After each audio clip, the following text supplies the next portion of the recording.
बस काफी हो गया इनसे।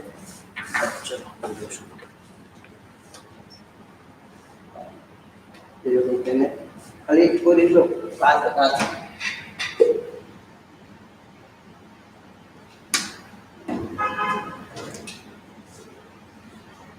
हेलो बच्चे आ गए। ये जुड़ रहे हैं। हेलो हेलो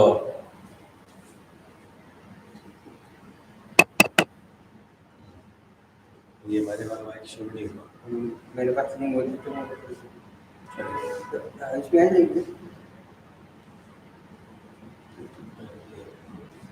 ऊपर वाला माइक से हुआ है। अच्छा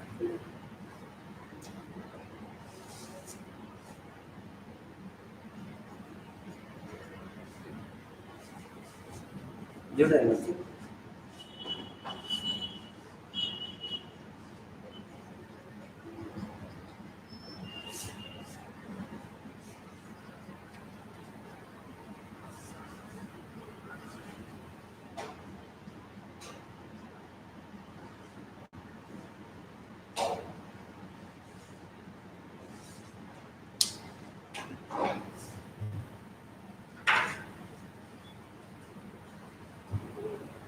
भीतर भेजे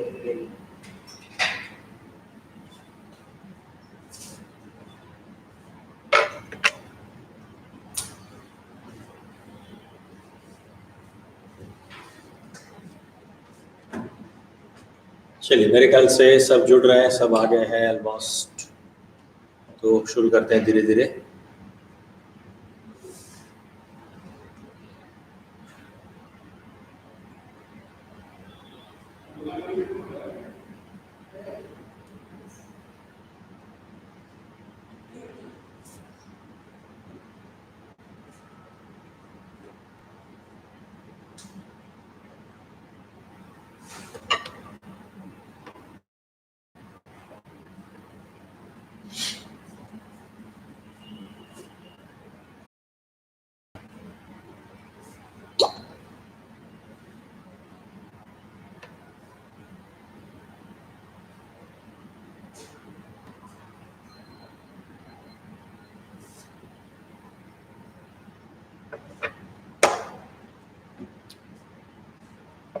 चलो सब लोग आ गए, अब शुरू करते हैं हम, है ना।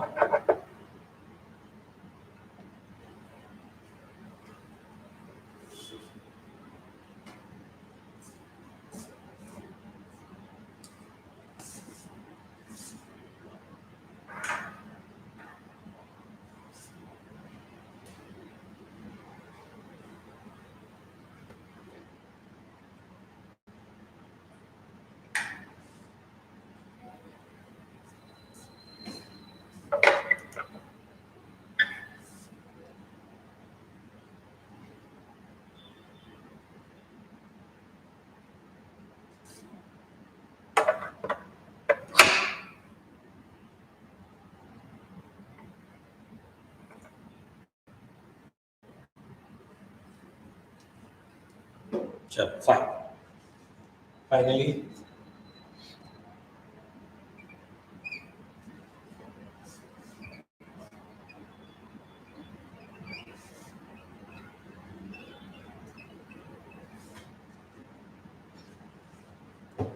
वेपर प्रेशर हमने कल डिस्कस किया था। वेपर प्रेशर और वेपर प्रेशर के साथ जितनी भी टर्म्स ऐसी हैं जो रिलेटेड है वो सारी टर्म्स हमने डिस्कस की थी ना। The factors affecting vapour pressure, ठीक है। अब हम यहाँ पे जो भी सॉल्यूशन है उस सॉल्यूशन के वेपर प्रेशर के लिए डिस्कस करने वाले हैं। मतलब कि अभी जो हमने डिस्कस किया था कल, वो मैंने सिर्फ आपको बताया था कि कोई एक प्योर सॉल्वेंट अगर है, मान लो पानी है या फिर इथेनॉल है, मिथेनॉल है, ऐसे कोई भी एक प्योर सॉल्वेंट है, तो प्योर सॉल्वेंट का वेपर प्रेशर कैसे हम डिसाइड करते हैं, या फिर प्योर सॉल्वेंट के लिए जो वेपर प्रेशर है वो क्या होता है। मगर हमें तो प्योर सॉल्वेंट के साथ नहीं डील करना है, हम तो ये सॉल्यूशन वाला चैप्टर पढ़ रहे हैं, तो सॉल्यूशन के लिए हमें क्या करना रहेगा, सॉल्यूशन का हमें वेपर प्रेशर डिसाइड करना रहेगा। ठीक है, वापस से थोड़ा मैं आपको रिकेप कर देता हूं, वापस कल की बात जो है रिवाइज कर लेते हैं हम। नंबर 1, कल मैंने जैसे बताया था आपको कि एक सॉल्यूशन है, ये वेसल आपका क्लोज्ड है, इस सॉल्यूशन में जो भी पार्टिकल्स हाई काइनेटिक एनर्जी वाले होंगे या फिर एवरेज काइनेटिक एनर्जी से ज्यादा होगी, वो पार्टिकल जो है वो क्या होंगे, एस्केप हो जाएंगे इस सरफेस से और वो वेसल के ऊपर जो ये हमने लीड रखी है उसके तरफ चले जाएंगे।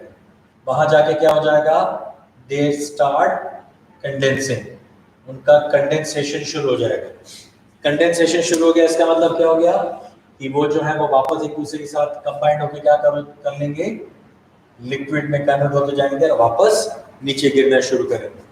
मतलब कि आपका वाटर लिक्विड फेज में है और ये जाता है वेपर फेज में, और लिक्विड और वेपर फेज के बीच में जब इक्विलिब्रियम एस्टैब्लिश हो जाएगा, तब उस इक्विलिब्रियम पोजीशन पे जो भी यहाँ पे आपके पास वेपर्स का प्रेशर होगा, जो वेपर्स प्रेशर एक्सर्ट करेंगे किस पे, लिक्विड के सरफेस के ऊपर, तो उसको बोला जाता है उसका वेपर प्रेशर। ठीक है, ये बात हमने कल डिस्कस की थी।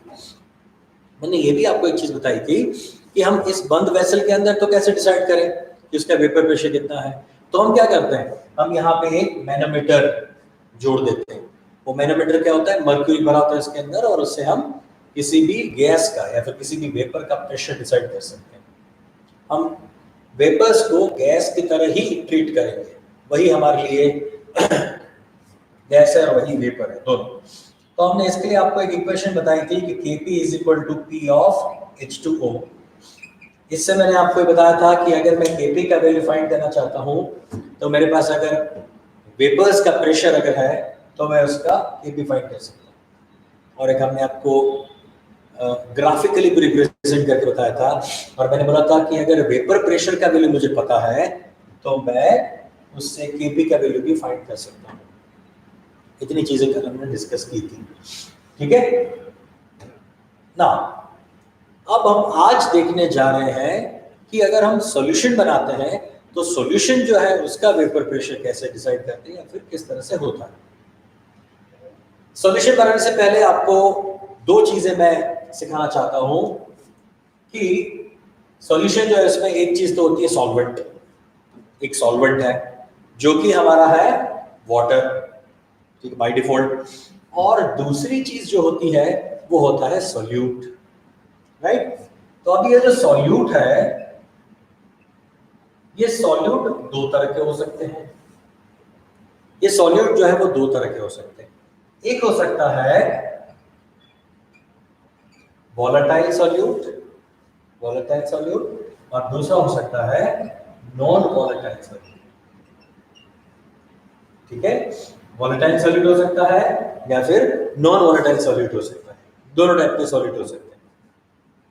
अब इसमें डिफरेंस क्या है, वोलेटाइल और नॉन वोलेटाइल में डिफरेंस क्या है। वोलेटाइल सॉल्यूट जो भी है, जो भी हमारे पास वोलेटाइल सॉल्यूट्स हैं, वो वेपराइज हो सकते हैं, वो वेपराइज हो सकते हैं किसके साथ, पानी के साथ। तो ऐसे वेपराइज सॉल्यूट को हम कैसे रिप्रेजेंट करेंगे, या फिर हम कैसे बताएंगे कि ये आपका वोलेटाइल है या नहीं। तो एक सिंपल सा है, इसके लिए डेफिनेशन याद रख लो, जो भी चीज नॉर्मल टेम्परेचर पे इवेपोरेट हो सकती है, जिसका इवेपोरेशन पॉसिबल है, वो हमारे वोलेटाइल सॉल्यूट्स हैं। फॉर एग्जांपल के तौर पर ले सकता हूं मैं इथेनॉल, इथेनॉल, क्लोरोफॉर्म, ये सारे जो है वो क्या है, वोलेटाइल। ईथर, ये सारे वोलेटाइल सॉल्यूट्स हैं। इसको पानी में डालोगे तो ये भी पानी के साथ साथ क्या हो सकता है, वेपराइज हो सकता है। ठीक है, जबकि नॉन वोलेटाइल सॉल्यूट कौन कौन सा हो सकता है, कौन सा हो सकता है non volatile solute? Non volatile solute हो सकता है, हम यहाँ पे 3 याद रखेंगे एग्जांपल के तौर पे। 3 सॉल्यूट हमारे लिए काम का है। यूरिया, एक तो है यूरिया, सेकंड है ग्लूकोज और तीसरा है सुक्रोज। ये 3 के लिए मैं कुछ ना कुछ क्वेश्चंस पूछे जाते हैं या फिर काम में आते हैं। NH2CONH2 यूरिया, इसका मॉलिक्यूलर वेट जो है, यूरिया जो है इसका मॉलिक्यूलर वेट जो है वो है 60। मैं काम करता हूँ, नीचे लिखता हूँ इसको, मेरी स्क्रीन से बाहर चला रहा है आगे नहीं।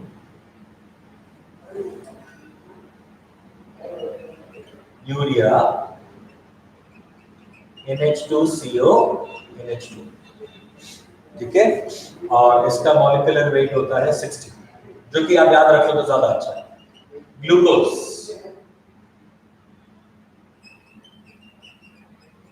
ग्लूकोज C6H12O6, इसका होता है मॉलिक्यूलर वेट 180, इसका मॉलिक्यूलर वेट है 180।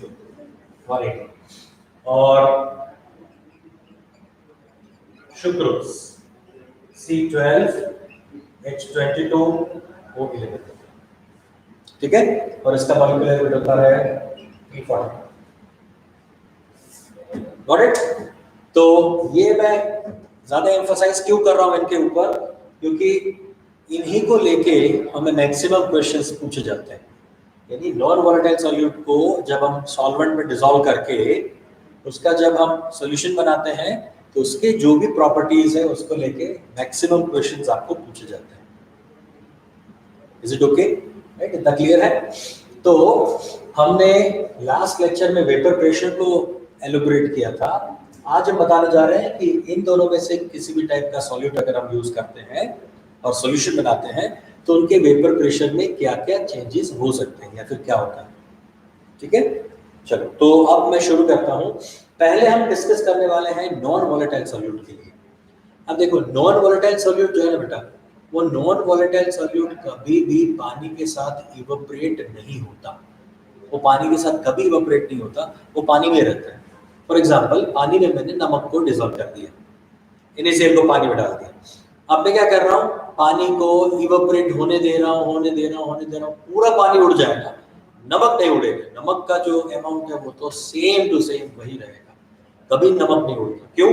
क्योंकि वो तो नॉन वोलेटाइल है और वो तो सॉलिड है, तो उसको हम कभी भी अमाउंट में कम होता हुआ नहीं देखेंगे।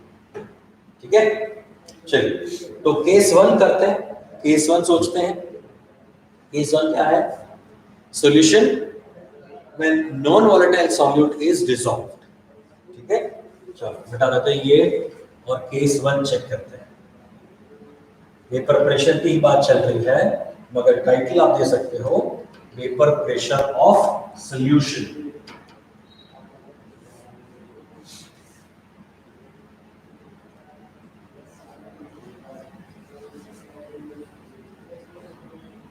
वेपर प्रेशर ऑफ सॉल्यूशन, ठीक है।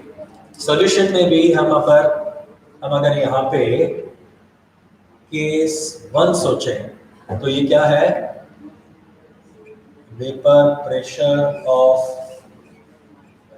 Solution having non volatile solute, sorry, having non volatile solute. ठीक है, चलिए वापस हम यहाँ पे 2 वेसल बना रहे हैं। फर्स्ट वेसल में हम ले रहे हैं यहाँ पे प्योर H2O, ठीक है, और यहाँ पे हम ले रहे हैं H2O प्लस यूरिया। ठीक है, इसको भी हम क्लोज कर देंगे। मैं ले रहा हूं यहाँ पे H2O और यहाँ पे ले रहा हूँ H2O प्लस यूरिया। अब यहां से डेफिनेटली ये वाटर मॉलिक्यूल है तो उसकी वेपर्स तो बनने वाली है, तो यहाँ पे वेपर्स बनेगी और इन वेपर्स का कुछ ना कुछ प्रेशर होगा Pa, या फिर A का मतलब है आपका प्योर सॉल्वेंट। तो ये है आपके प्योर सॉल्वेंट A का वेपर प्रेशर, जिसको बोलेंगे हम P नॉट। P नॉट जो है वो क्या है? Vapour pressure of pure solvent, vapour pressure of pure solvent, ठीक है। और ये क्या है? यहाँ पे जो वेपर्स बन रही है वो क्या है बेटा? ये जो वेपर्स बन रही है वो सॉल्यूशन की वेपर्स है, मगर इसको रिप्रेजेंट करेंगे हम Pa से, इसको Pa से रिप्रेजेंट करेंगे। अब क्वेश्चन यहाँ पे होगा कि सर आपने यहाँ पे तो पानी लिया था, मानिए यहाँ तो पानी और यूरिया दोनों था, तो आपने A क्यों लिया? यूरिया का क्यों कंसिडर नहीं किया? इसलिए क्योंकि यहाँ पे जो वेपर्स बन रही है ना, ये वेपर सिर्फ पानी की वजह से ही है, ये सिर्फ पानी की वजह से है, इसमें यूरिया है ही नहीं वेपर्स में। क्यों? यूरिया तो सॉलिड है, मतलब वो तो नॉन वॉलेटाइल है, तो वो तो कभी वेपर के फॉर्म में जाने वाला ही नहीं है। तो जो भी आपको वेपर्स मिलेगी वो सिर्फ किसकी मिलेगी? A की मिलेगी। अब एक ब्यूटीफुल सा क्वेश्चन पूछा जाता है यहाँ पे JEE के पॉइंट ऑफ व्यू से, या फिर कॉम्पिटिटिव नीट के पॉइंट ऑफ व्यू से। आपको पूछा जाएगा कि P नॉट की वैल्यू ज्यादा होगी या P की वैल्यू ज्यादा? आपको क्या लग रहा है? P नॉट ज्यादा होगा? आपको ऑप्शन दे रहा हूं मैं। ऑप्शन 1 है P not A is greater than Pa। Second option दे रहा हूं आपको P not A is less than Pa। और थर्ड ऑप्शन आपको दे रहा हूं मैं P not A is equal to P। मतलब P नॉट A जो है वो प्योर सॉल्वेंट का वेपर प्रेशर है of pure solvent, this is for solution, ठीक है। आपको कौन सा लग रहा है? 1, 2 और 3? फटाक से मुझे कमेंट करके बताओ। 1, 2, 3 4 ऐसे नंबर लिख दो तो मुझे पता चल जाएगा। वेरी गुड वेरी गुड, चलो fine fine. Swarali, Shreya, Lalit, Jayesh, Yusuf, very fine, चलो बढ़िया। जयेश, सुजल, चलो परफेक्ट हो गई कहानी। अब देखो आंसर है 1, आंसर है 1। अब ऐसा क्यों? वेरी गुड, भयंकर रिस्पॉन्स, बहुत बढ़िया, लगे रहो, सही है। जितने लोग आंसर 1 है वो करेक्ट है। अब क्यों करेक्ट है? अब जिन लोगों का आंसर 2 या 3 में से है वो भी सुन लो बराबर से। देखो यहां पे क्या है? सिर्फ पानी है, इसमें क्या है? यूरिया के मॉलिक्यूल्स भी हैं और पानी भी है, और ये मिक्सचर जो होता है वो क्या होता है? होमोजीनियस मिक्सचर होता है। होमोजीनियस मिक्सचर होने की वजह से इस चीज को मैं 2 तरह समझा रहा हूं, एक साइंटिफिक एक्चुअल मेथड से समझा रहा हूं, और दूसरा मैं इन जनरल यानी समझने के लिए देसी, हमारा देसी फंडा जो है उससे मैं बता रहा हूँ। चलो पहले काम करते हैं, देसी फंडा वाला बताते हैं, बाद में साइंटिफिक पे जाते हैं। देसी फंडा ये है कि यूरिया का मॉलिक्यूल है यहाँ पे और पानी भी है, तो आप जानते हो यूरिया और पानी का स्ट्रक्चर यहाँ पे ड्रॉ कर रहा हूँ।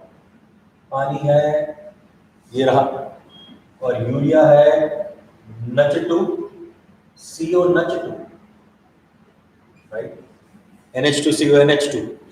अब ये पानी का जो हाइड्रोजन है वो इस नाइट्रोजन के साथ, और इस यूरिया का जो हाइड्रोजन है वो इस ऑक्सीजन के साथ हाइड्रोजन बॉन्डिंग कर सकता है। यहाँ पे इंटरमॉलिक्यूलर हाइड्रोजन बॉन्डिंग पॉसिबल है। अगर इंटरमॉलिक्यूलर हाइड्रोजन बॉन्डिंग पॉसिबल है तो इस पानी के अंदर जो यूरिया घुला हुआ है, जो इसमें डिसॉल्व्ड यूरिया जो है वो क्या करेगा?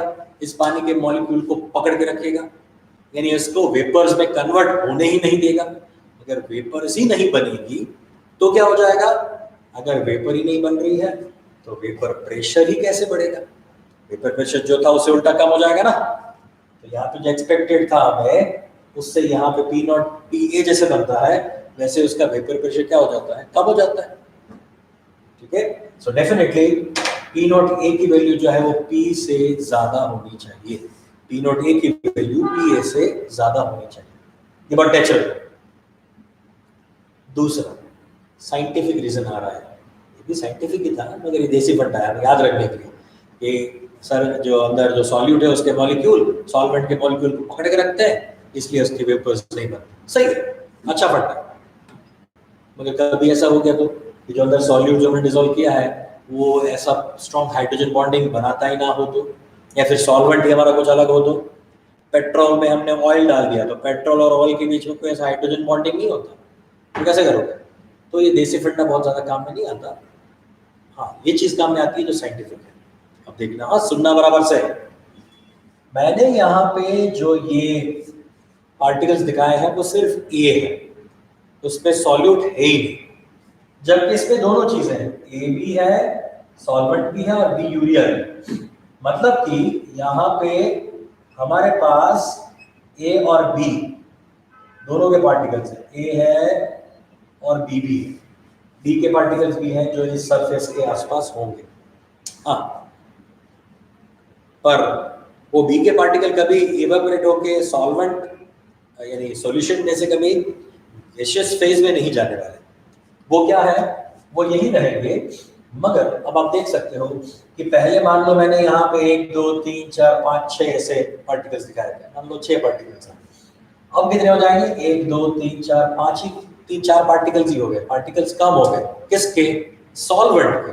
कहाँ, सरफेस के पास, सरफेस के पास सॉल्वेंट के पार्टिकल्स कम हो गए तो कम पार्टिकल्स एस्केप होंगे ना, कम पार्टिकल ऐसे होंगे जो वेपर फॉर्म में जाएंगे, क्योंकि थोड़ी बहुत जगह जो है वो तो सॉल्यूट ने भी कवर कर ली होगी।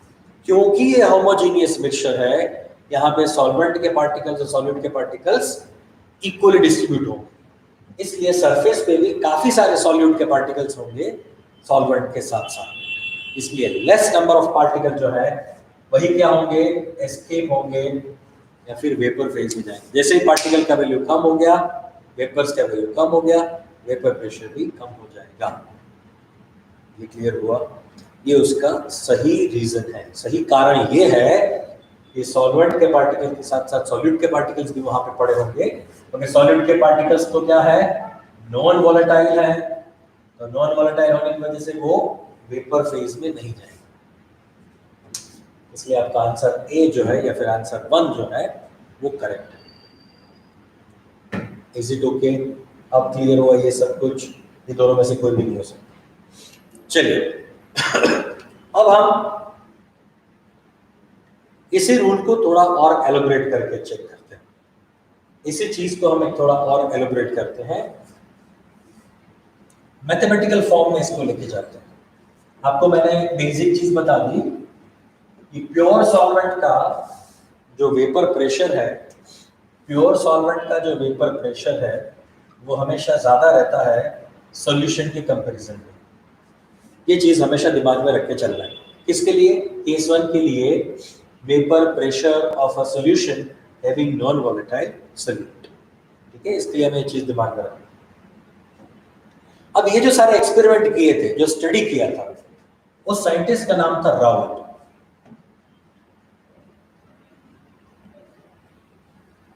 इसलिए इसको बोला जाता है राउल्ट्स लॉ। जो अब हम आगे पढ़ने जा रहे हैं वो है राउल्ट्स लॉ। राउल्ट ने क्या बताया? राउल्ट का बहुत ही सिंपल सा फंडा था। राउल्ट्स लॉ में उसने इसी चीज को ज्यादा अच्छे से समझाया, मैथमेटिकल समझाया। उसने बोला कि अगर आप किसी भी सॉल्वेंट का वेपर प्रेशर फाइंड करना चाहते हो, सॉल्यूशन का वेपर प्रेशर फाइंड करना चाहते हो PA, तो वो डेफिनेटली प्रोपोर्शनल होता है अमाउंट ऑफ सॉल्यूट। कैसे?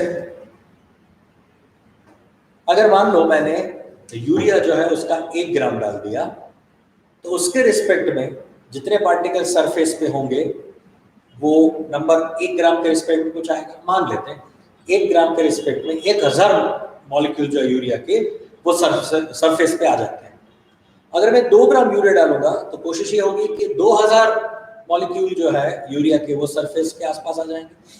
तो जितने ज्यादा सॉल्यूट के मॉलिक्यूल डालते रहोगे उतना ही सॉल्वेंट का जो अमाउंट है सरफेस के पास आने का वो कम होता जाएगा।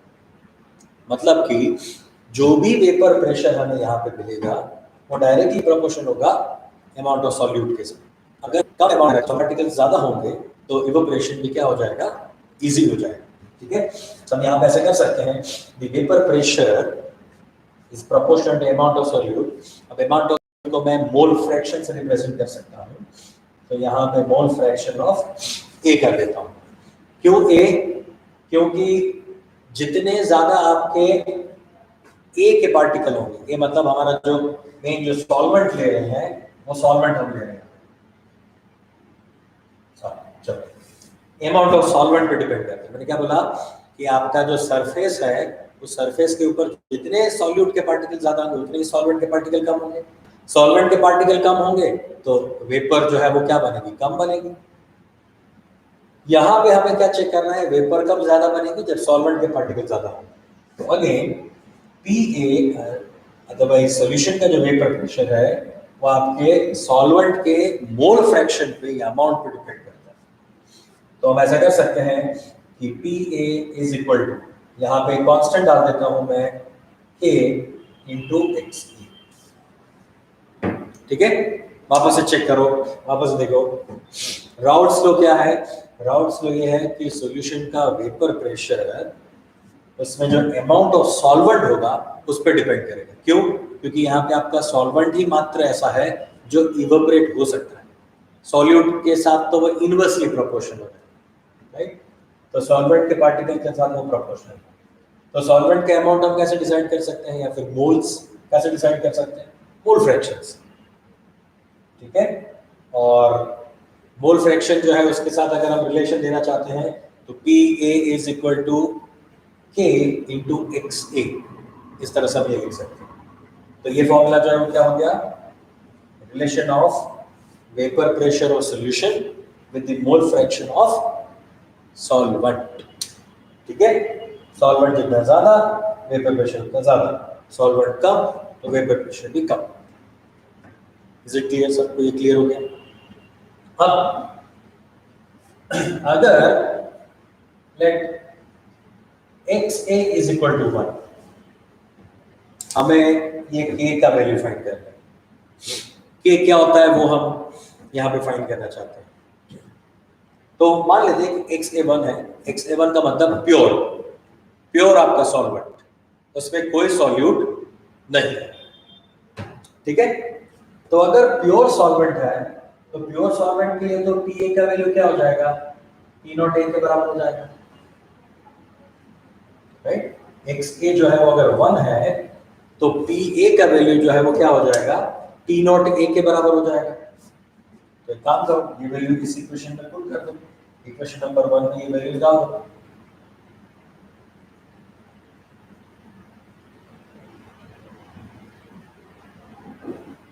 क्या हो जाएगा, P not A is equal to K।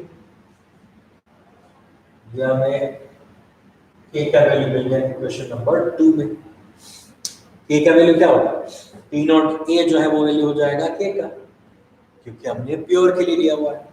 अच्छा, तो K की जगह पे यानी ये P नॉट A जो है वो K की जगह पे डाल दो, तो अब हमारा इक्वेशन जो है वो क्या बन जाएगा, फाइनल इक्वेशन, राउट्स लॉ का फाइनल इक्वेशन क्या बन जाएगा, अभी बन जाएगा PA is equal to P not A into XA, right. तो ये जो फॉर्मूला है ये है राउट्स लॉ, राइट। तो जो कांस्टेंट है वो क्या है हमारा, सॉल्वेंट का, प्योर सॉल्वेंट का वेपर प्रेशर।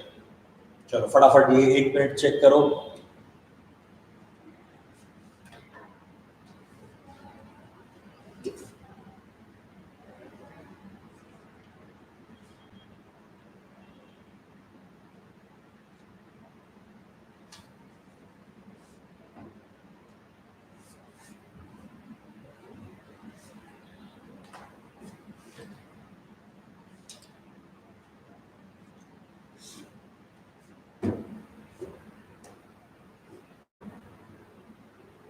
डन।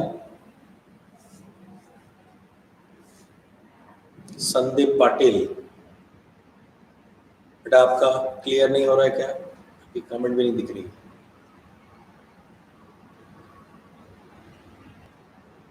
एक बार वापस बता दो फटाफट। चलो, 2-3 लोग पूछ रहे थे, वापस करते हैं। चलो फटाफट देखो। वेपर प्रेशर और सॉल्यूशन। वेपर प्रेशर और solution having non volatile solute.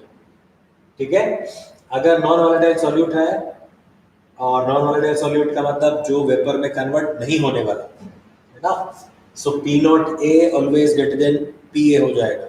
ये सॉल्यूशन का वेपर प्रेशर है, ये प्योर सॉल्वेंट का वेपर प्रेशर है। ठीक है, तो ये जो एक्सपेरिमेंट जो किए थे वो राउल्ट्स ने किए थे। तो राउल्ट के हिसाब से क्या होता है, the vapour pressure of a solution is directly proportional to amount of solvent present in a solution, क्योंकि वेपर तो वही बनाएगा, उसका ही वेपर से वेपर प्रेशर मिलेगा, सॉल्यूट तो कुछ करता ही नहीं। तो जितना ज्यादा सॉल्वेंट उतना ही ज्यादा वेपर प्रेशर, सीधी सी बात है। तो मैं ऐसा कर सकता हूँ, P is proportional to X A. X A क्या है? एक्स ए क्या है? यह है मोल फ्रैक्शन। मोल फ्रैक्शन इसलिए लिया गया क्योंकि मोल फ्रैक्शन टेम्परेचर पे डिपेंड नहीं करता। तो मोल फ्रैक्शन से इजी हो जाएगा ना समझना, टेम्परेचर वेरी होगा फिर भी इसमें बहुत ज्यादा अंतर नहीं आएगा। ठीक है, तो P A is equal to proportionality हटा रहे हैं तो क्या डाल सकते हो, एक नया कांस्टेंट डाल दिया मैंने, के।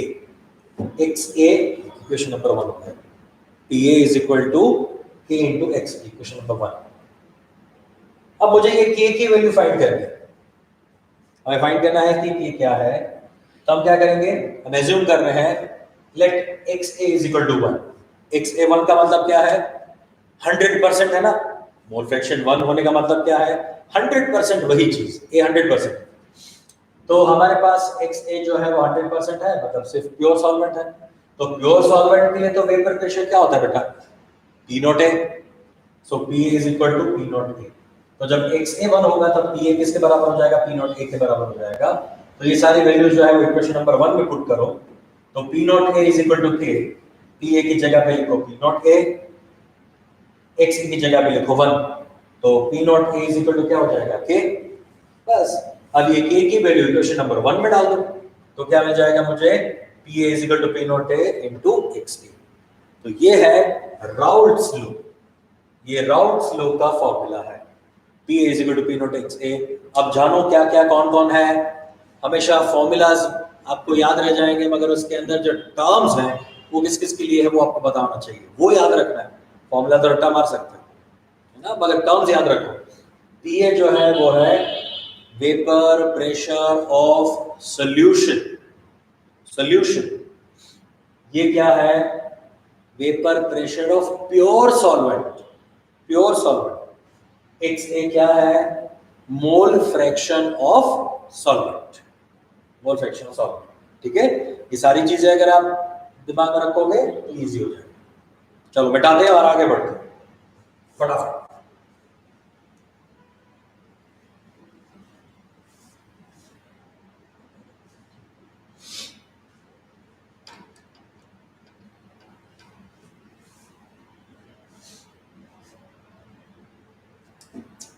अब देखो हमारे पास जो राउल्ट्स लॉ है for the non volatile solute, ये हो जाएगा राउल्ट्स लॉ। वो क्या है, P A is equal to P not A X A. अब आप एक चीज जानते हो, X A plus X B is equal to 1। X A plus X B is equal to 1। ठीक है, तो एक्स ए की जगह पे मैं ऐसा लिख सकता हूं क्या, 1 minus X B. Therefore X A is equal to 1 minus X B. किसी को कोई आपत्ति तो नहीं है ना, होनी भी नहीं चाहिए। एक्स ए की जगह पे 1 माइनस एक्स बी डालता हूं, so P A is equal to P not A 1 minus X B. ठीक है, पी ए को अंदर मल्टीप्लाई करो, so P A is equal to P not A को अंदर मल्टीप्लाई कर रहा हूं मैं, P not A minus P not A X B, ठीक है, P A is equal to P not A minus P not A X B. चलो अब इस पी नॉट ए को सामने फेंक दो, यानी ये वाला टर्म जो है पी नॉट ए को मैं सामने लेके जा रहा हूं, ठीक है, या फिर पी ए को इस तरफ लेके आ रहा हूं, तो ये क्या हो जाएगा, P not A minus P A is equal to, इसको पी ए को यहाँ पे लेके आया मैं और इसको सामने लेके गया, इसका मतलब हो जाएगा P not A X B. ये और एक मॉडिफाइड फॉर्म हो गया, एक और मॉडिफाइड फॉर्म हो गया, P not A minus P A is equal to P not A X B. ये कब की कहानी है, जब हम मोल फ्रैक्शन ऑफ सॉल्यूट देखना चाहते हैं, तो सॉल्यूट कितना हमने लिया है वो अगर डिसाइड करना चाहते हैं या उसके साथ रिलेशन देना चाहते हैं तब की बात। इसको बोला जाएगा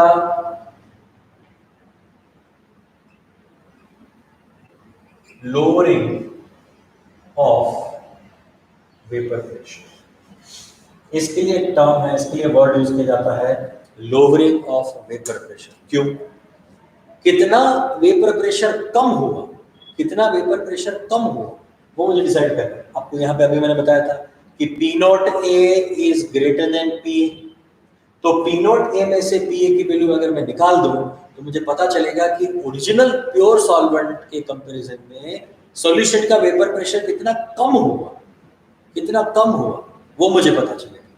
तो ये लोअरिंग ऑफ वेपर प्रेशर है और उसके लिए रिस्पॉन्सिबल कौन है भाई साहब, XP। ये जो बंदा है ये है कल्प्रिट, ये है जिसने उस वेपर प्रेशर को क्या किया, कम किया। कितना, PA not minus PA, is it okay. तो ये आपके सॉल्यूट के साथ जो वेपर प्रेशर का लोअरिंग है वो है। अच्छा, इसको थोड़ा और मैं चेंज कर रहा हूं, हाँ डरना नहीं, डरना मना है। P not A upon into P minus PA upon P not A is equal to XB।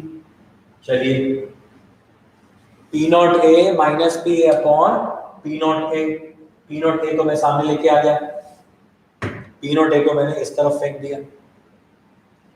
इस चीज को, ये वाला जो पार्ट है, इतना पार्ट, इसको बोला जाता है RLVP, इसको बोलते हैं RLVP। चलो वापस यहाँ पे लिख रहा हूँ, शायद दिखाई ना दिया आपको। इसको बोलते हैं RLVP। आपको याद होगा मैंने फर्स्ट लेक्चर में ही एक लिस्ट बताई थी क्या क्या हम पढ़ने वाले हैं, तो उसमें हमने एक चीज बताई थी, ये है relative lowering of vapour pressure. वापस से सुनो, ये लोअरिंग ऑफ वेपर प्रेशर, जबकि ये है relative lowering of vapour pressure. टाइको रिलेटिव, क्योंकि हमने P नॉट A के रिस्पेक्ट में, इसके रिस्पेक्ट में ये डिफरेंस चेक किया है ना। हम बोलते हैं ना it is with respect to 1 mole, तो इसके लिए क्या बोलते हो, पर मोल। अच्छा, 1 सेकंड में कितनी बार, हाउ मेनी टाइम्स पर सेकंड। आरपीएम, रेवोल्यूशन पर मिनट। आरपीएम क्या होता है, कोई भी अगर पंखा घूम रहा है, मान लो पंखा यहाँ पे फैन घूम रहा है, तो उस फैन के लिए मैं क्या बोल सकता हूँ, इसका आरपीएम क्या है, रेवोल्यूशन पर मिनट। तो पर मिनट क्या है बेटा, वो रिलेशन है, 1 मिनट में कितनी बार। तो यहाँ पे ये जो P नॉट A है ना, ये क्या है, प्योर सॉल्वेंट का वेपर प्रेशर है। उस वेपर प्रेशर के रिस्पेक्ट में कितना कम हुआ, इस वेपर प्रेशर के रिस्पेक्ट में P not A minus PA जितना कम हुआ। That's why it is known as relative lowering of vapor pressure। इसलिए इसको बोला जाता है relative lowering of vapor pressure। तो 2 चीजें जो आपको यहाँ पे बहुत ही बार पूछी जा सकती है या फिर पूछी गई है, वो ये दोनों है lowering of vapor pressure and relative lowering of vapor pressure। गलती मत करना, लोअरिंग ऑफ वेपर प्रेशर में P not A minus PA is equal to P not A XP है, ये फॉर्मूला अलग है। यहाँ पे P not A minus PA upon P not A है, इसके बराबर एक्स भी होता है। ये मोल फ्रैक्शन के बराबर होता है किसके? सॉल्यूट। सॉल्यूट के मोल फ्रैक्शन के बराबर होता है रिलेटिव लोअरिंग वेपर प्रेशर। बराबर होता है, प्रोपोर्शनल नहीं, बराबर होता है। प्रोपोर्शनल तो लोअरिंग ऑफ वेपर प्रेशर होता है, इसके बराबर है ये मोल fraction of solute. Is it okay? कोई दिक्कत है यहाँ पे बेटा? अच्छा, इसी को थोड़ा सा और मैं एलिब्रेट कर रहा हूँ, थोड़ा सा और चेंज कर रहे हैं, इस चीज को बराबर से लिख लो। Lowering of vapour pressure, relative lowering of vapour pressure. हाँ, एक खुशी की बात बताता हूँ आपको पी नॉट ए की वैल्यू गिवन होगी। ये आपको पी नॉट ए की वैल्यू जो है वो क्वेश्चन में गिवन होगी, ठीक है? क्योंकि ये एक कांस्टेंट चीज है। पानी का 1 एटमॉस्फेयर पे या फिर पानी का हम इक्विलिब्रियम पे, किसी एक फिक्स टेम्परेचर पे इक्विलिब्रियम पे क्या वेपर प्रेशर होता है वो हम कैलकुलेट नहीं कर सकते। वो तो एक्सपेरिमेंटल डेटा है, मैंने बताया ना कि वो एक्सपेरिमेंटल डेटा है। हमने ग्राफ बनाया था, एक्सपेरिमेंट से पता चलेगा पी नॉट ए का वैल्यू। तो हर एक टेम्परेचर के लिए हर एक जो आपका सॉल्वेंट होगा उसका पी नॉट ए का वैल्यू फिक्स्ड होगा, इसलिए आपको गिवन, ठीक है? चलिए, मैं वापस से ये वाला फॉर्मूला यहां पे लिख रहा हूं और उस पर थोड़ा और डिस्कस करते हैं। आज 5 मिनट ज्यादा लूंगा बेटा,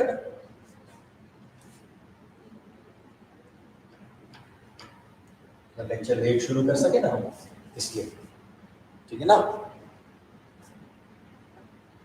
ओके, देखो फटाफट वापस आ जाओ। देखो P not A minus P A over P not a म्हणजे एक्स बी, ये एक्स बी के बराबर होता है। एक्स बी क्या होता है? It's a mole fraction of solute. तो इसको मैं ऐसे लिख सकता हूं क्या? NB upon NA plus NB। कोई आपत्ति तो नहीं है? कोई दिक्कत तो नहीं? खुद के moles divide by total moles, ये क्या होता है? मोल फ्रैक्शन हो गया। बढ़िया, ओके। मुझे पसंद नहीं है, मुझे इक्वेशन पसंद नहीं। क्यों पसंद नहीं है? क्योंकि यहां पे मुझे मोल फ्रैक्शन ऑफ यानी मोल्स ऑफ ए और मोल्स ऑफ बी सब कुछ निकालना पड़ेगा।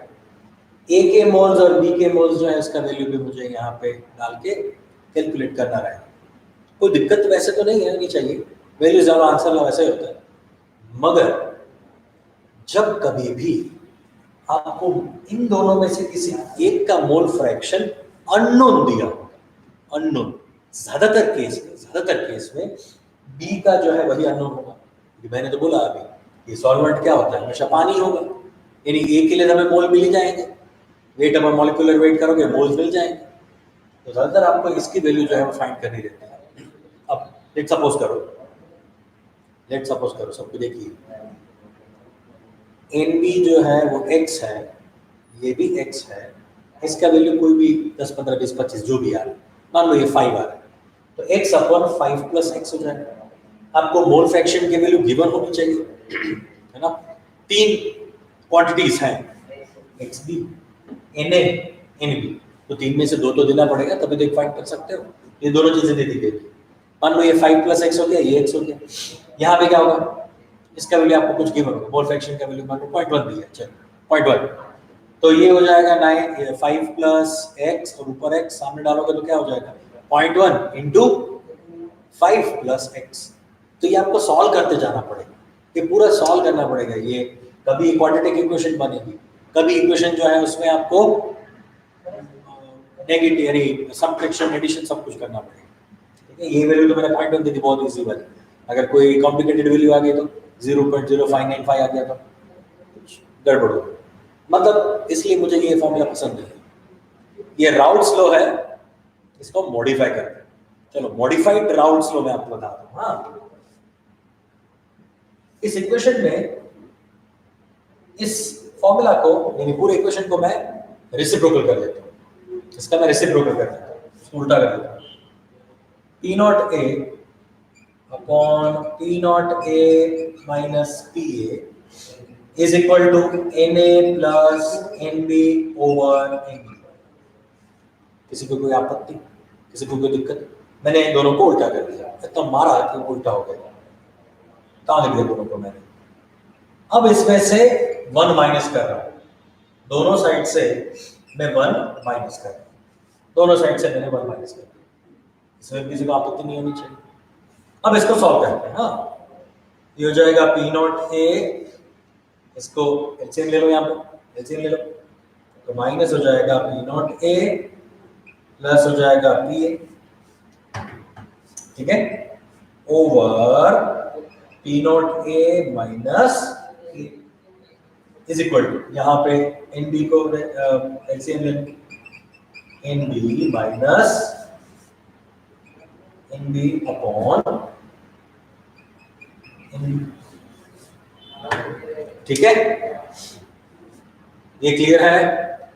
सबको दिख रहा है या नहीं दिख रहा है? नीचे वाला कटोगे कोई बात नहीं, हाँ, रोना नहीं, मैं वापस से लिख देता हूँ यहाँ पे, देख पा रहा हूँ कि आपको प्रॉब्लम हो रही है। P not A minus P not a plus P A over P not A minus P ए। खुश? खुशमत कहाँ गया?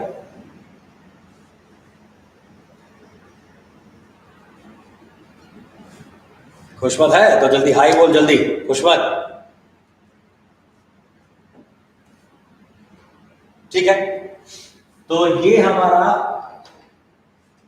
इसके बराबर हो गया N A minus N B plus N B upon, जो भी है यार समझ जाओ, ये प्लस हो गया यहाँ। तो अल्टीमेटली हमें क्या मिल रहा है वो देखो, ये हो गया कट, ये हो गया कट, कट कट, ये भी हो गया कट, ये भी हो गया cut, cut cut. Now this is now PA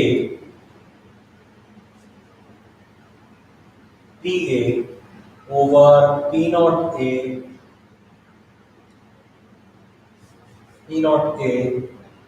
PA is equal to, ऊपर PA है, नीचे P naught A minus PA as it is, यहाँ पे ये कट कट हो गया तो ये बचेगा NA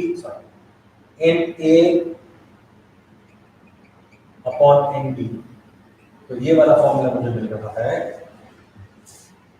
अब मैं क्या कर रहा हूं, इस फॉर्मूला का रेसिप्रोकल ले लेता हूं,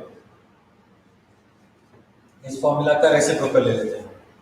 तो इसका रेसिप्रोकल लोगे तो क्या आ गया, ये हो जाएगा P not A minus P A over P A is equal to N B upon N A. तो ये है हमारा मॉडिफाइड राउल्ट्स लॉ, ये हमारा मॉडिफाइड राउल्ट्स लॉ है, जिसमें हमें मोल्स ऑफ बी और मोल्स ऑफ ए जो है वही कैलकुलेट करने रहेंगे। कभी भी ये वाला कंडीशन नहीं आएगा, इसका वैल्यू एक्स ले लिया तो इसको सामने फेंकना पड़ेगा, ये सब कुछ ऐसा कुछ नहीं करना पड़ेगा। आप directly N B upon N A ratio लेके relative lowering vapour pressure find कर सकते हैं, आरएलवी भी फाइंड कर सकते हैं।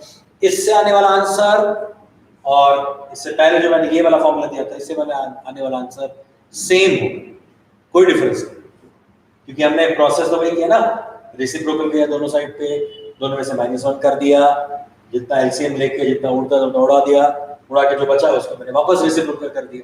मगर हमारे लिए फायदा ये हो गया कि मुझे डायरेक्टली यहाँ पे ये एन बी अपॉन एन ही करना पड़ेगा। मोल फ्रैक्शन वाली कहानी चली गई, मोल फ्रैक्शन वाली बातें गई, सिर्फ बचेंगे यहाँ पे moles. Is it okay? Clear है सबको ये?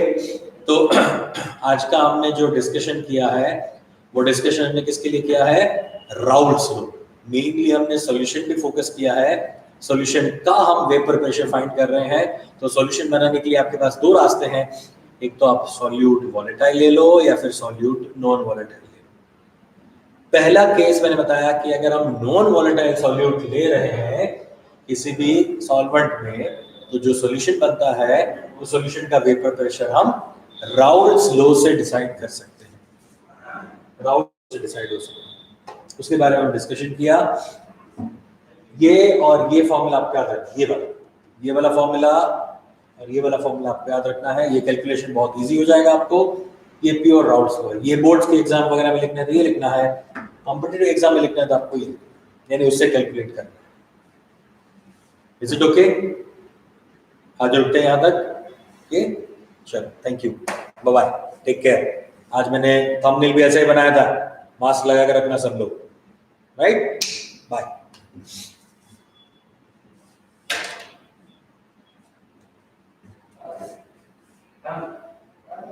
देखते हैं